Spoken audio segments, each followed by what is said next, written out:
in the kitchen, and we have some decisions to make. And this is the decorative tile that's going to go directly behind the range. And as you can see, you can either lay it straight or you can lay it on the diagonal, on the diamond. If you lay it straight, you've got just sort of a straight pattern, and I want a little more interest. So we're going to turn it on the diamond so that we basically have a design of 1, 2, 1. And then butting that will be the subway tile that will go the rest of the splash area and complete this fabulous look that we have going on. So we're getting ready to start right now, and we have found the center point, which also is where the pot filler comes out. So that's a little tricky. You have to kind of play with that, but basically we're looking to center this tile on the center of the range so that we don't have grout lines that are off once we get everything in place. And then this will fill out this entire area, and then the wonderful subway will go from there on.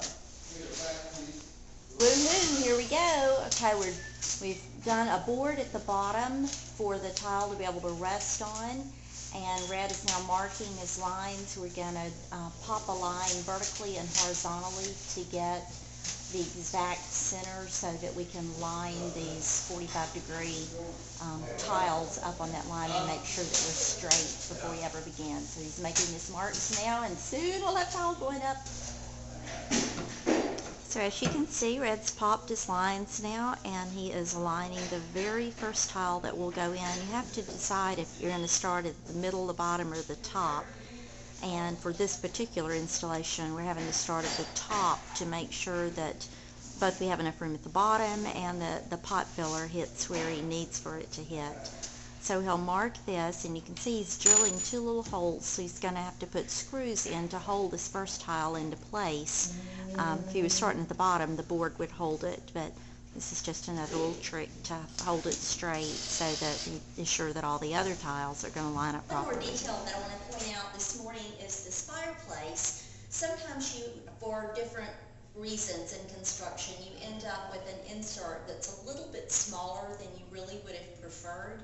And a way that you can easily mask that and make it feel a little bit heftier, a little bit more substantial, is to add, as large as you can go, a black slate that fills in the area around the insert, and then we're going to come inside to this fire brick and we're going to spray paint it black so that it looks like it's had real fires in there and it's gotten smudged, and it also is going to make that back wall recess. So this entire whole area is going to feel bigger, heftier, more substantial, which is the look that we want.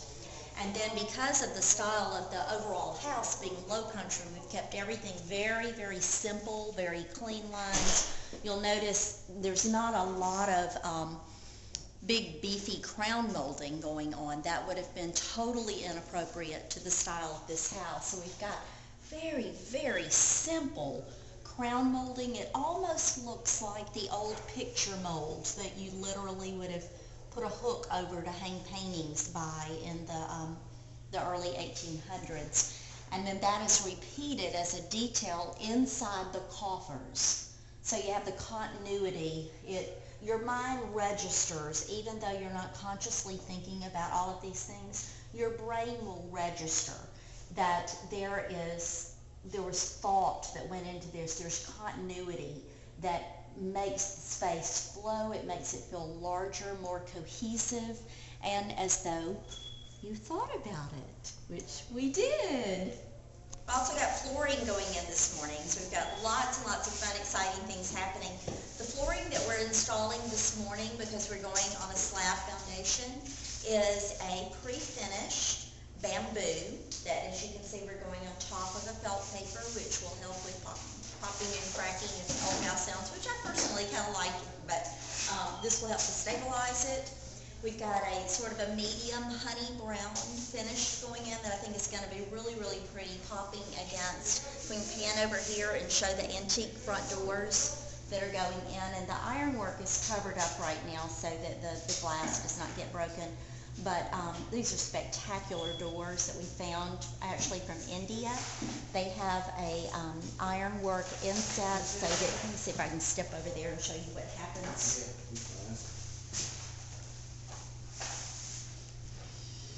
So these open individually so that you can have airflow coming in. Boards is in the background that will not be there. Fabulous doors, very, very heavy, heavy. You see how thick they are? And then you close this, and when we take the protection off, then this is clear glass, you'll be able to see through. So we have stain here that is not finished yet. And then we're introducing, if we can pan all the way around to the kitchen, see the range hood is a change that we made to sort of warm things up and add just a little different vibe to this low country house. And so we actually have made this just a very, very simple range hood that you can see we're testing the stain on the side. That is a semi-transparent. We'll wait for the drill. That's a semi-transparent stain, so that allows you to see the wood grain coming through, but it has a really, really nice gray-green color to it. And then that will be repeated on the ceiling, the vaulted ceiling, which was scheduled just to be painted drywall over here. So we've added that. Walk around here so you can shoot back toward the range. We've added the wood there. So we've got this this beautiful harmony of textures that's going on, a layering to make it more interesting with the iron, the drywall, the smooth cabinets, the rough wood that you can see all of the wood grain coming through, and then that balances off from this light honey-colored mahogany floor, which I think is going to be a fabulous transition when it's all said and done. It's interesting how this floor goes in. It's a floating, self-locking system. Everybody's hiding their eyes. They don't want to be on my video. What's wrong with these guys? I turn the camera off and they start singing and dancing, and they get all shy when the camera comes on.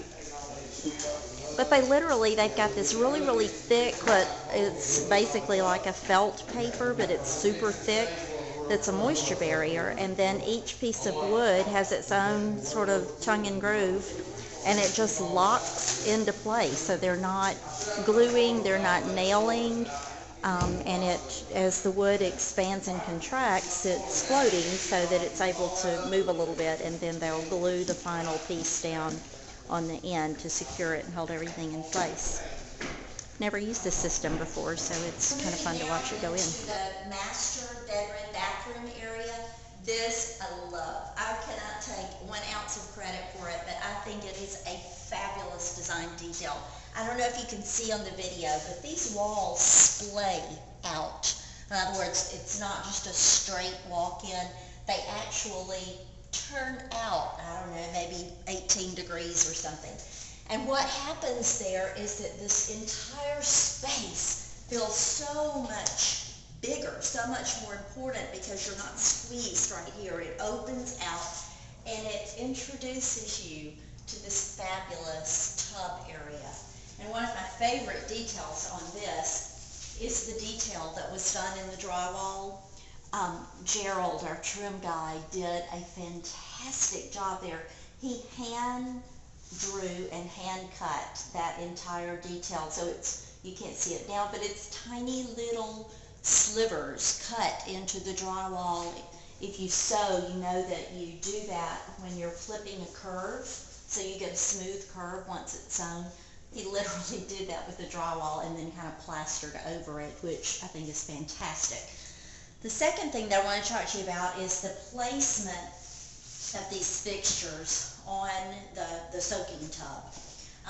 It's important that you think about this because they were actually shown in the plan to go here in the center, but if they were there, obviously you're going to have a problem stepping over them, getting in and out of the tub, and it actually could end up being a health hazard. So we shifted them over to this side.